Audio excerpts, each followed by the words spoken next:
C'est pas parce qu'on est malade, c'est pas parce qu'on est handicapé qu'on est bon à rien. Voilà. Et ça, je l'ai compris et ça m'a permis de récupérer mon sourire, ça m'a permis d'avancer, ça m'a permis de me dire que ma vie, en fait, elle n'était pas terminée, ce n'était pas juste souffrance, toilette, pleurs, fatigue, et maintenant je suis prête. Et ça, je pense que c'est les étapes aussi dans l'acceptation de la maladie qui m'a permis personnellement de me rendre plus forte, de voir que je pouvais le faire et de voir que je n'étais pas qu'un numéro, qu'une maladie, qu'un nom, mais que j'étais bien Cynthia.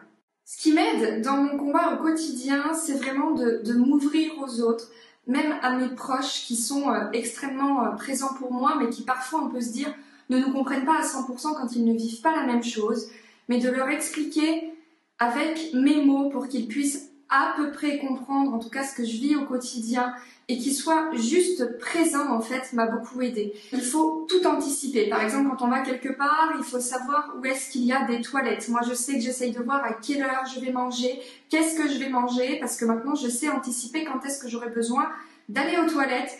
C'est quotidien, d'accord? Par contre, je ne peux pas anticiper la crise ou non, même au bout de 10 ans, c'est toujours un petit peu surprise. Moi, si je peux vous conseiller quelque chose, c'est trouvez-vous un but, quelque chose pour lequel vous êtes là, parce qu'on a tous une mission dans la vie, et avancez pour ce but-là, un pas après l'autre, sans griller les étapes, pour vraiment réussir à avancer et à vivre avec. Croyez en vous, vous êtes des êtres humains exceptionnels, uniques, avec cette petite chose en plus qui vous amène une force si vous décidez d'en faire une force.